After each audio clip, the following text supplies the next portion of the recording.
నీకు తెలుసు కదా శతానంద మహర్షి, నాకు తమ్ముడు ఉన్నాడు, వాడి పేరు కుశధ్వజుడు.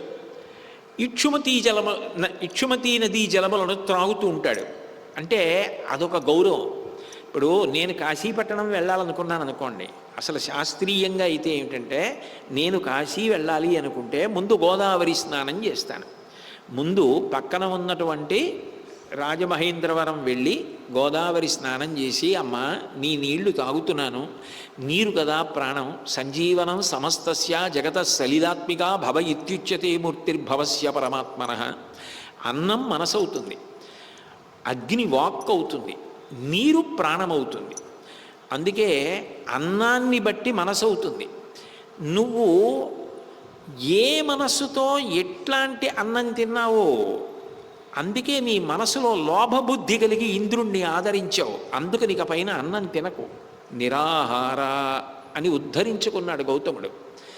అన్నము చేత మనసు, అందుకు అన్నం తినేటప్పుడు శౌచంతో తినండి, దైవనామస్మరణ చేస్తూ తినండి, అనవసరపు విషయాల ప్రస్తావన తెచ్చుకోకండి, ఏ రామాయణమో అట్లాంటిదో తప్పకపోతే మాట్లాడండి తప్ప అనవసరపు విషయాలు మాట్లాడుతూ తినకండి అని చెప్పడానికి కారణం, మనసు బాగా స్వచ్ఛంగా సంతోషంగా వ్యవసాయాత్మికమైన బుద్ధి కలగాలి అంటే అన్నం తినేటప్పుడు దైవనామస్మరణతో తినాలి అని. అందుకే మన వాళ్ళు ఇప్పటికీ భోజన ప్రారంభకాలే గోవిందనామస్మరణ గోవింద గోవింద, భోజన మధ్యకాలే గోవిందనామస్మరణ గోవింద గోవింద, భోజన పరిసమాప్త కాలే భగవన్నామస్మరణ గోవింద గోవింద అని ముందు మధ్య చివరైన భగవన్నామం చెప్పిస్తారు.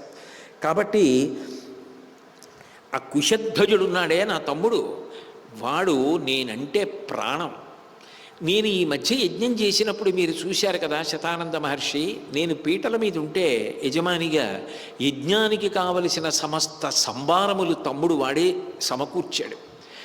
అన్నయ్య అంటే వాడికి అంత ప్రాణం. ఇంత గొప్ప వాళ్ళతో సంబంధం కలుస్తోంది. పెళ్లి మాటల కోసం దశరథ మహారాజు గారు వచ్చాడు. వచ్చినప్పుడు నా పక్కన నా తమ్ముడు ఉంటే నాకు సంతోషంగా ఉంటుంది.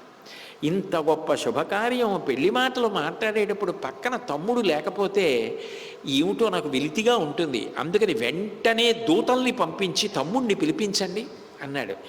మానవీయ సంబంధాలకి రామాయణం పట్టాభిషేకం చేస్తాను.